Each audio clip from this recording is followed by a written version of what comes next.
Chers amis, bonjour. Juste une petite vidéo sans trop de montage pour répondre à mes chers internautes, mes chers fans quand ils posent des questions, ainsi que à beaucoup de patients qui posent toujours des questions et des questions dans mon domaine, bien sûr, comme vous voyez, c'est le cœur.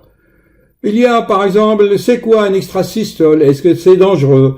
Et cette vidéo a été motivée par un internaute qui posait des questions sur la fraction d'éjection de ventricule gauche. Chers amis, pour répondre à vos préoccupations, à vos questions, il faut déjà avoir quelques bases de connaissance de la circulation sanguine. Vous voyez bien que c'est extrêmement complexe, même pour les étudiants. Mais tout de même, l'école est là. Moi, dans mon collège, j'apprenais la physiologie, le corps humain, déjà vers l'âge de 12 ans. Moi, je pose la question suivante aux patients qui me posent leurs questions. Ok, vous voulez que je vous explique? Très bien. Vous allez retourner chez vous, regardez les livres du collège de vos enfants, vous étudiez un tout petit peu ce que c'est un ventricule droit, un ventricule gauche, un oreillette gauche, et une oreillette droite, ce que c'est un sang bleu et un sang rouge, et vous revenez, je vous l'explique, pas de problème. C'est le cas dramatique d'un internaute qui a vu, chers amis, 6 cardiologues quelque part en France, 6 cardiologues. Malgré le progrès technique, et comme il a dit hier le professeur Guy Valencien, je vous recommande vivement de regarder mes 2 vidéos 413 et 412. Donc, malgré nos progrès technologiques, nous manquons d'une vraie communication entre nous, les êtres humains. Or, pour avoir une bonne communication, à mon avis, il faut être honnête avec soi-même. C'est tout, être sincère. C'est difficile de nos jours. Voyez-vous, le fan, là, m'écrit. Cher docteur, la fraction d'éjection va... Non, pardon, ça c'est ma réponse. Alors, lui, il dit, bonjour, j'espère que vous allez bien, je regarde vos vidéos, seulement j'avais des problèmes d'extrasystole, je suis allé voir un cardiologue, puis un deuxième, un troisième, on m'a calculé la fraction d'éjection. Chers amis, la fraction d'éjection, c'est une question qui arrive souvent dans nos consultations. Je vais vous l'expliquer. La fraction d'éjection, c'est quand le cœur se remplit ici, de ventricule gauche, il se remplit par exemple de 100 ml, et ensuite il va éjecter le sang dans la circulation. Bon, sur les 100 ml, il va injecter 50, 60, ok? Il ne va pas tout éjecter parce que sinon le ventricule va se ratatiner. Voilà ce qu'on appelle une fraction d'éjection. Mais alors, les patients vont se prendre la tête et tétiller les comptes rendus de l'échographie. Chers amis, si j'ai un conseil à vous donner, ne regardez pas la description des comptes rendus.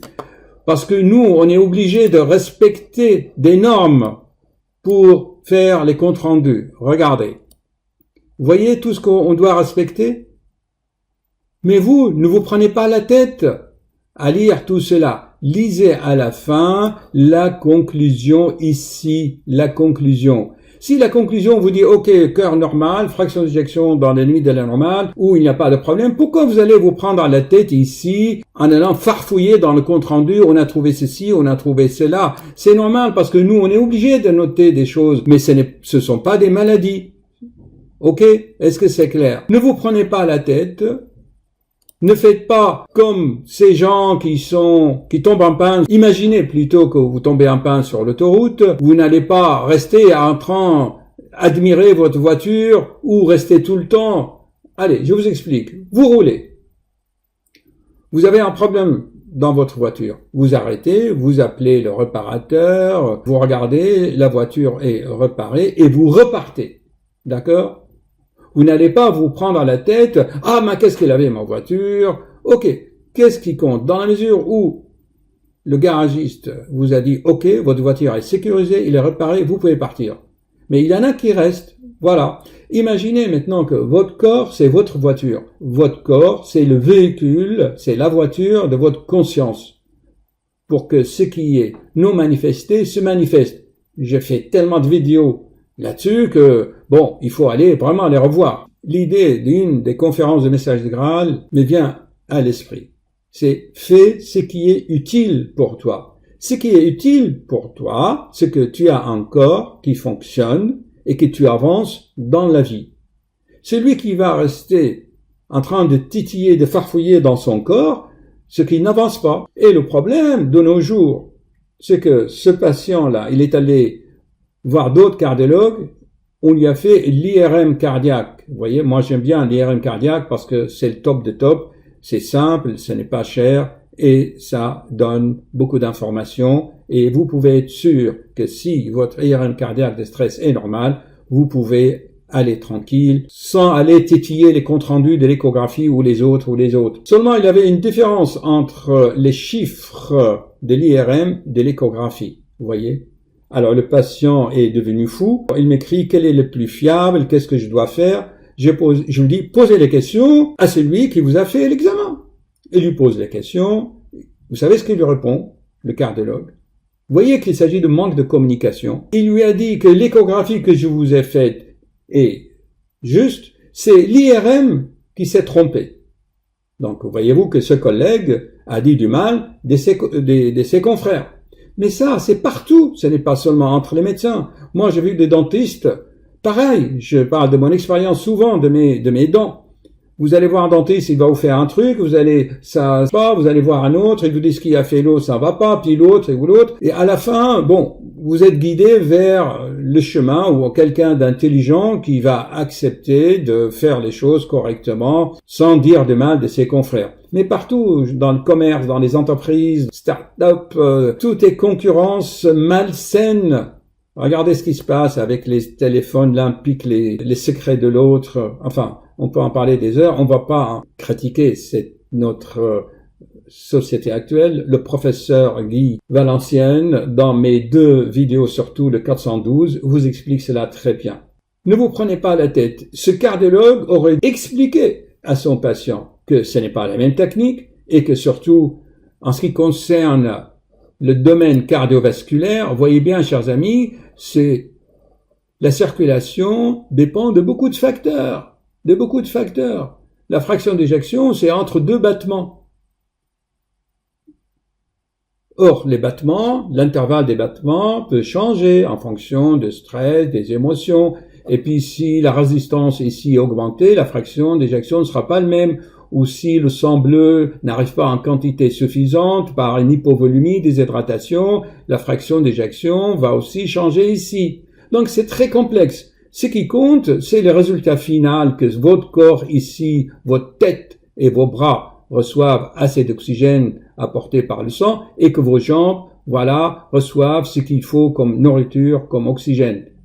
Et que vous continuez votre route. Ne vous prenez pas la tête. Ne lisez pas les détails. Les détails vont augmenter vos angoisses. Vous allez être égaré. Regardez ma vidéo sur l'internaute égaré. Mais celui qui va s'agripper à ces petits détails, c'est qu'il a un problème d'anxiété, d'hypocondrie, de phobie. Il vaut mieux qu'il aille voir, qu'il soit aidé par des psychologues ou voir des amis. Je le répète souvent ça dans mes vidéos. Et puis, comme il dit le professeur, nous avons plusieurs méthodes, plusieurs techniques pour analyser un organe par rapport, par exemple, le cœur. Il ne faut pas se baser sur une seule technique. Tenez, je vais rentrer dans les détails, vous voulez. Si l'IRM et l'échographie sont discordants, les résultats finaux, c'est quoi? C'est d'avoir une insuffisance cardiaque parce que la fraction, le cœur n'éjecte pas assez. Eh bien, il y a une autre technique. Vous dosez l'oxygène ici dans les poumons, c'est aussi un moyen. Ou vous dosez ici les hormones qui sont dans les oreillettes, enfin qui sont sécrétées par les oreillettes, c'est le NT-proBNP, je vous mettrai les noms en bas dans le descriptif de la vidéo. Donc, ne vous prenez pas la tête, c'est tout ce que je peux vous dire dans cette vidéo. Et faites ce qui est utile, retenez ce qui est utile pour vous. Votre corps, c'est un véhicule, d'accord? On ne peut jamais comprendre la vie qui anime ce corps. Quelle est la fonction de votre corps? C'est de vous faire avancer, de porter votre conscience, votre âme. Ce n'est qu'un vêtement. Par contre, c'est d'abord votre devoir de prendre soin de ce corps. Vous devez respecter ce corps. Mais souvent, les gens qui respectent pas leur corps, qui posent le plus de questions et qui nous embêtent. Je vais vous dire honnêtement, j'ai beaucoup de patients pour 1m60 ou 1m70, ils pèsent 120 kilos. Et ils viennent poser plein de questions. Est-ce que c'est grave? Est-ce que c'est dangereux? Mais maintenant, au stade où j'en suis, je dis, écoutez, monsieur, vous voulez que je réponde à vos questions? Vous rentrez chez vous, vous faites ce qu'il faut d'abord pour respecter votre corps, et ensuite vous revenez et je vous explique les choses. C'est-à-dire que les gens s'enfoncent dans leur passion, dans leur gourmandise, dans leur faiblesse. Ils font pas un travail sur eux-mêmes, comme je l'explique dans mes vidéos, pour avancer, pour se fortifier, lutter contre leur faiblesse. Le but de la vie, c'est ça. Ce n'est pas se cramponner à ce corps, qui est un simple scaphandre. Le pire, c'est qu'ils fument, ils boivent, ils gaspillent leur énergie sexuelle, ils prennent des drogues, soi-disant pour avoir de l'énergie, et ils scannent ce corps, après ils viennent nous poser des questions. Comme si, quelque part, il y a une culpabilité où ils viennent certainement pour chercher de l'aide, à mon avis, grâce à ce qu'ils ont fait. Ils le savent au fond d'eux-mêmes. Chers amis, si vous respectez correctement votre corps, il n'y a pas de raison d'avoir des maladies. Mais il y a une catégorie des gens ou des patients, ils prennent plaisir, ils jouissent quand ils voient l'autre ou le médecin qu'ils ont payé 30 € la consultation, leur explique. Je veux qu'on m'explique, parce que tu as payé une consultation. Alors que lui n'a pas bien appris ses cours au collège, déjà. Il a dû chahuter en classe, zapper ce cours de biologie. Moi, je me souviens, j'avais 9 ans. Et dans notre école, là où j'étais, on nous apprenait le fonctionnement du corps humain. Je me souviens parfaitement. Ensuite, il ne respecte pas son corps. C'est la gourmandise qui domine, les péchés mignons, n'est-ce pas? Et ils vont venir dans le cabinet ou ailleurs exiger qu'on leur explique. Moi, je veux bien expliquer. Mais ce qui m'attriste le plus, ou ce qui me met en colère, c'est que vous passez 1 heure à leur expliquer, et après, ils vont vous poser une question. Alors là, c'est la question, je dirais, qui va vous faire exploser. Ils vont poser une autre question qui montre qu'ils n'ont absolument rien compris de tout ce que vous leur avez expliqué depuis 1 heure. Parce qu'ils ont déjà une idée en tête et ils ne veulent comprendre ce qu'ils veulent comprendre. Ils veulent entendre ce qu'ils ont envie d'entendre. Je l'ai répété souvent dans mes vidéos. Et je ne fais que répéter tout le temps, mais sous des formes différentes. Donc voici les quelques bases à connaître. Ok? Je ne résume pas les points essentiels, vous devez les noter vous-même. Vous vous souvenez? Lisez uniquement la conclusion. Si la conclusion dit que tout est ok, que vous pouvez repartir, votre véhicule, ça va, est sécurisé, partez! Ne restez pas là en train de vous regarder le nombril. Il est extrêmement difficile de comprendre le corps humain. Je le répète, nous, les médecins, on ne sait pas tout. Sinon, on aurait guéri le cancer, on aurait arrêté le vieillissement. Mais on ne sait pas. Vous devez étudier la biochimie, la chimie, la biophysique, l'optique, 1000 choses. La médecine, c'est une science appliquée. C'est-à-dire qu'ils prennent tout ce qui a été découvert dans les autres domaines, même en physique quantique, et on l'applique sur notre corps. Est-ce que c'est clair? Certes, l'être humain doit connaître comment il fonctionne son corps, mais des choses basiques sans rentrer dans la biophysique, la biochimie, le métabolisme. Tenez, regardez, comment le sang bleu se transforme en sang rouge, à votre avis, dans les poumons? Seulement s'il y a un problème d'oxygène et de gaz carbonique, mais il y a 1000 autres choses. Les résistances jouent un rôle, la fréquence cardiaque, la fréquence respiratoire, la capacité thoracique. Et là, c'est sûr que notre corps, c'est une merveille.